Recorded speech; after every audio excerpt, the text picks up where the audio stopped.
EMS TV की खबर का हुआ असर। आईपीएल सट्टा बाजार संचालित करने वाले पिता सहित एक आरोपी गिरफ्तार, पुत्र फरार। पुलिस ने जब्त किए 4,22,000 रुपए। ठेकेदार की मनमानी से जाम के बाशिंदे परेशान, ओवरलोड डंपरों ने सड़क की उड़ाई धज्जियां। और किराना दुकान से पुलिस ने बरामद किया नशीली दवाओं का जखीरा। आरोपी के पास से जब्त की भारी मात्रा में अल्प्राजोलम नशीली दवा। नमस्कार, बालाघाट लाइव के इस बुलेटिन में आपका स्वागत है। मैं हूं आपके साथ आकाश। आईपीएल क्रिकेट लीग टूर्नामेंट के शुरू होते ही शहर में कोरोना काल के दौरान सटोरियों की दुकान सच कर ऑनलाइन सट्टा खिलाने का कारोबार चलाने की खबर गत दिनों ईएमएस टीवी ने प्रमुखता से दिखाई थी और पुलिस प्रशासन का ध्यान आकर्षित कराया था, जिस पर पुलिस ने संज्ञान लेते हुए शहर में आईपीएल ऑनलाइन सट्टा बाजार संचालित करने वाले कारोबारियों पर शिकंजा कसते हुए पिता राजेंद्र बोपचे सहित दिलेश बोरगड़े समनापुर को गिरफ्तार कर लिया। वहीं पुत्र लक्की बोपचे फरार है। गिरफ्तार हुए आरोपी के पास से 44,22,000 रुपए नकदी और 2 मोबाइल फोन जब्त हुए हैं। वहीं पुलिस ने यह भी बताया है कि मोबाइल के जब्त होने पर अब और भी सटोरियां पुलिस के शिकंजे में आने की संभावना है। पीएम नरेंद्र मोदी ने प्रधानमंत्री आवास योजना के तहत हर गरीब का पक्का मकान देने का वादा किया था, लेकिन ठेकेदारों की मनमानी से इस योजना पर पलीता लग रहा है। लालबरा तहसील के ग्राम जाम में रेत ठेकेदार द्वारा महंगे दामों में रेत उपलब्ध हो रही है। यही नहीं, नेवर गांव से छिंदलाई तक प्रधानमंत्री ग्रामीण सड़क योजना के तहत बनाई गई सड़क भी ओवरलोड डंपर की आवाजाही से पूरी तरह से खस्ताहाल हो चुकी है और प्रशासन मूक दर्शक बना हुआ है, जिससे क्षेत्रीय ग्रामीणों को भारी परेशानियों का सामना करना पड़ रहा है। प्रधानमंत्री ग्राम सड़क योजना के अंतर्गत जो प्रधानमंत्री सड़क बनी है, उसकी हालत आज बहुत जर्जर हो चुकी है। तो क्या मांग करते हैं आप? जो छिंदले घाट से जो रेत निकाली जा रही है, 12 चक्का 40 टन 35 टन रेत यहाँ से ले जाई जा रही है, जिससे रोड बहुत ख़राब हो गई है। हमारी मांग है कि ये सब नियमानुसार रेत की ढुलाई होना चाहिए। रेत का आए दिन उत्खनन हो रहा है। शासन के निर्देश से शासकीय खदान घोषित है, लेकिन हमारा कहना यह है कि उस खदान से 5 किलोमीटर दूर शासन की नीति है, माइनिंग की 5 किलोमीटर दूर में रेत का डंप होना चाहिए, वहाँ से परिवहन होना चाहिए। वो भी नहीं हो रहा है। दूसरी बात, उस प्रधानमंत्री रोड की कैपेसिटी 6 चक्का की, हम देख रहे हैं कि उसमें 12 चक्का 15 चक्का जो है रेत का ओवरलोड परिवहन किया जा रहा है, जिससे रोडें जर्जर हो गई है, ग्रामीणों का आवागमन में परेशानी है। और दूसरी मांग हमारी ये है कि जो प्रधानमंत्री आवास आए हैं भी गरीबों का, उसके लिए ठेकेदार के द्वारा 1,000 की रॉयल्टी एक ट्रैक्टर की काटी जा रही है। अच्छा। और परिवहन से 2,500-3,000 में ग्रामीणों को रेत मिल रही है। तो प्रधानमंत्री आवास में 1.5 लाख शासन के द्वारा दिया जा रहा है, उसमें 25-30 हज़ार की एक मकान में रेत लग रही, तो गरीबों का मकान बनना बहुत ही समस्या जटिल है। तो शासन प्रशासन का हम इस ओर ध्यान आकर्षित करना चाहते हैं कि आप गरीबों को तो मकान दे रहे हो एक तरफ से, दूसरी तरफ से ठेकेदार के द्वारा रेत का 1,000 रुपये 2,000-2,500 की जो रेत पड़ रही है, तो एक हाथ से देना और एक हाथ से लूटना इस प्रकार हो रहा है।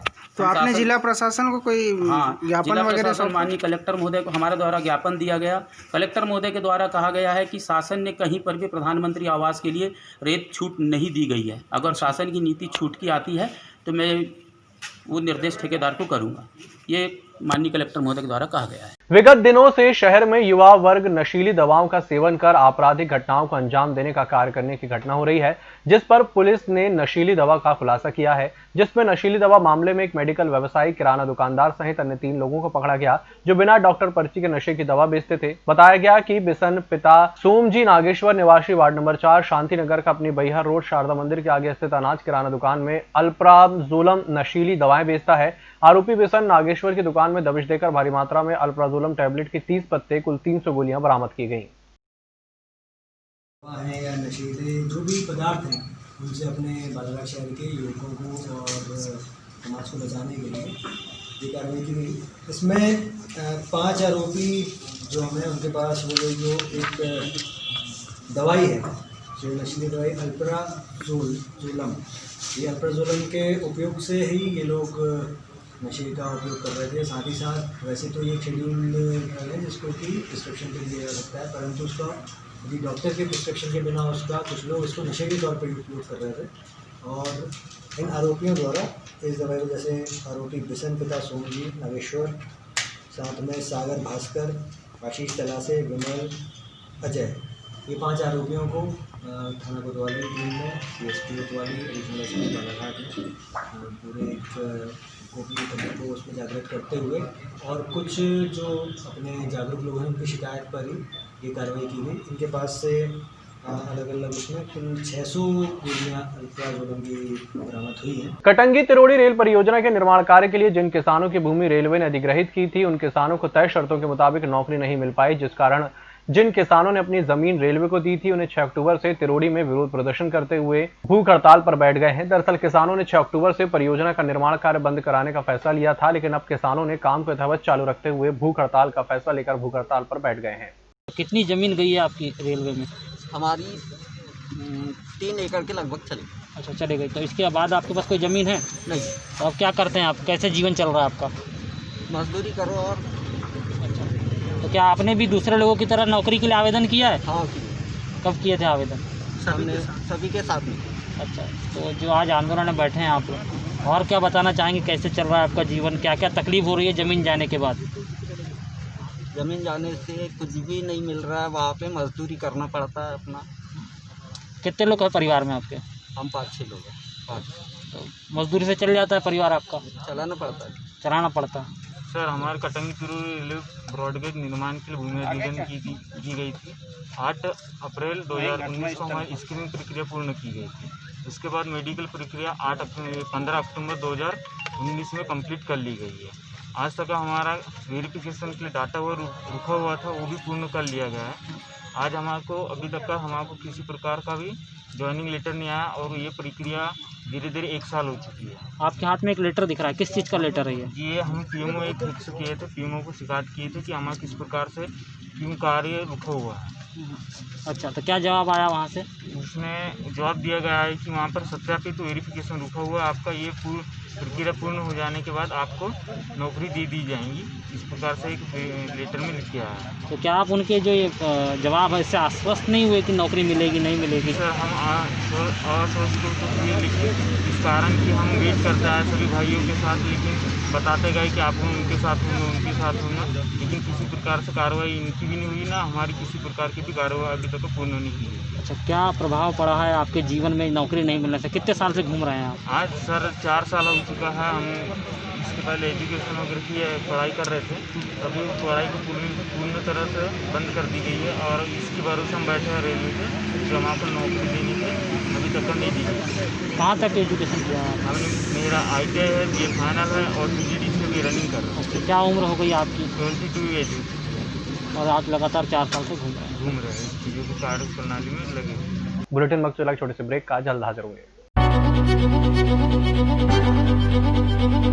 नागपुर की सुविधाएं अब छिंदवाड़ा में शहर के सबसे आधुनिक dental clinic dedicated implant facility के साथ Chaturvedi dental clinic, doctor Rahul Chaturvedi MDS, fix दांत एवं बत्तीसी लगाने के स्पेशलिस्ट।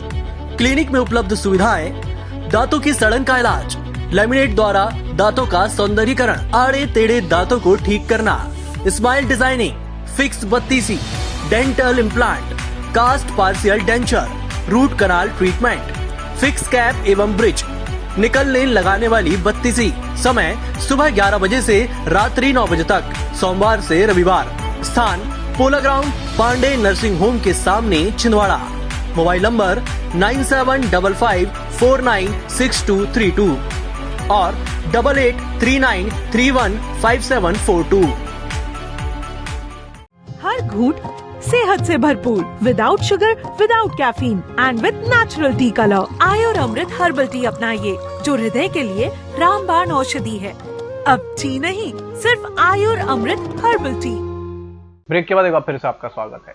जिले में 36 मरीजों की सैंपल कोरोना पॉजिटिव आई है। शासन के प्रोटोकॉल के अनुसार 33 मरीजों के ठीक हो जाने पर उन्हें डिस्चार्ज कर दिया गया। इस प्रकार बालाघाट जिले में अब तक कुल 1314 मरीज कोरोना पॉजिटिव पाए जा चुके हैं। इनमें से 947 मरीज शासन के प्रोटोकॉल के अनुसार ठीक होकर अपने घर जा चुके हैं। 349 मरीजों को उपचार किया जा रहा है। 10 मरीजों को उपचार के लिए मेडिकल कॉलेज छिंदवाड़ा रेफर किया गया है और 8 मरीजों की मृत्यु हो गई है। मुख्य चिकित्सा एवं स्वास्थ्य अधिकारी डॉक्टर मनोज पांडे के अनुसार नगरीय क्षेत्र बालाघाट के मोती नगर के 4 मरीज, बैहर चौकी का 1 मरीज, सरस्वती नगर का 1 मरीज, रजा नगर का 1 मरीज, वार्ड नंबर 23 के 4 मरीज, गर्रा बालाघाट का 1 मरीज, भरवेली के 3 मरीज, अमला झरी का 1 मरीज शामिल है। वैद्य मदिरा विनिर्माण परिवहन और विक्रय के रोकथाम के तहत बालाघाट के ग्राम मनेगांव में कमलेश पिता नारायण कुमार के रिहायशी मकान से 5 लीटर हाथ भट्टी शराब, चेतराम से 5 लीटर हाथ भट्टी शराब, मुन्ना नारबोदे के रिहायशी मकान से 5 लीटर हाथ भट्टी शराब, अनीता अगरेकर रट्टा के कब्जे से 10 लीटर हाथ भट्टी शराब, 150 किलोग्राम लाहन बरामद कर अवैध रूप से कब्जा पाए जाने पर आरोपियों के विरुद्ध आबकारी अधिनियम के 4 प्रकरण पंजीबद्ध किए गए हैं, जिसकी अनुमानित कीमत 15,000 रुपए है। उत्तर प्रदेश के हाथरस में वाल्मीकि समाज की युवती के साथ सामूहिक दुष्कर्म और हत्या के बाद आधी रात में उनके अंतिम संस्कार किए जाने को लेकर सोमवार को कांग्रेस ने प्रदेशव्यापी मौन प्रदर्शन किया। कांग्रेस जिलाध्यक्ष विश्वेश्वर भगत के नेतृत्व में जिला मुख्यालय में गांधी प्रतिमा के पास कांग्रेसियों के द्वारा मौन प्रदर्शन कर केंद्र की मोदी सरकार, यूपी सरकार, प्रदेश की शिवराज सरकार पर माता बहनों पर हो रहे अत्याचार के विरोध में प्रदर्शन किया। हालांकि इस मौन प्रदर्शन में भी कांग्रेसी नेताओं का केवल दिखावा ही नजर आया। मौन व्रत पर बैठे कांग्रेसी टाइम पास करते हुए एक दूसरे से बतियाते और मोबाइल चलाते नजर आए। जिस तरह से योगी सरकार और योगी सरकार के लोग जिस तरह से अपराधियों को संरक्षण दे रहे हैं, रात के 12 बजे अग्नि संस्कार करने की क्या जरूरत थी? माँ बाप, पूरा परिवार, पूरे रिश्तेदार सब चिल्ला रहे हैं कि भैया हमको डेड बॉडी दे दो, हम सब करेंगे, ये काम हमारा है। मगर उनने सबकी एक नहीं सुनी और रात में ही उसको जला दिया गया। कोई उसमें परिवार वाले नहीं, कोई लोग नहीं थे। इसका मतलब क्या था कि सारे सबूतों को नष्ट करना, साक्ष्य को नष्ट करने का प्रयास भारतीय जनता पार्टी की योगी सरकार ने किया है। और निश्चित रूप से पूरे प्रदेश भर में और पूरे देश भर में इस घटना की वो निंदा हो रही है। हम मध्य प्रदेश के लोग भी निंदा कर रहे हैं। मध्य प्रदेश में भी हाथरस की घटना जैसे अनेक महिलाओं के साथ यहाँ घटनाएं घटी है, चाहे वो खरगोन हो, चाहे वो खंडवा हो, चाहे वो कटनी हो, चाहे वो जबलपुर हो, और भी घटनाएं घटी है। मगर उसमें उन अपराधियों को वो संरक्षण देने का काम भाजपा की सरकार कर रही है। महिलाओं पे अत्याचार का ग्राफ इनके सरकारों में दिनों दिन बढ़ रहा है। आंकड़े उठा करके देखें, निश्चित रूप से निंदनीय कृत्य है और हम उसके विरोध में आज पूरे प्रदेश भर में प्रदेश व्यापी प्रदर्शन, मुख्य प्रदर्शन यहाँ सभी जगह कर रहे हैं। देखिए, आप लोग प्रदर्शन कर रहे हैं, ये कितने घंटे का आप लोग का मौन व्रत है और कितने देर चलेगा बताइए? 12 बजे शुरू हुआ है, 2 बजे चले। तो इस बीच में क्या होगा? आप लोग के मौन व्रत धारण किए हैं, लेकिन हमारा ध्यान आप लोग की। अभी आप आ गए तो इसलिए बोल नहीं, अभी तो कर रहे हैं, लेकिन इससे पहले भी आप लोग बातचीत चल रही थी, आप लोग आपसी में चर्चा कर रहे हैं और आप लोग बोल रहे हैं कि मौन व्रत धारण किए हैं। नहीं, सबने मुँह पे वीडियो बनाया गया है, उसका पूरा बाकायदा आप लोग बातचीत कर रहे हैं।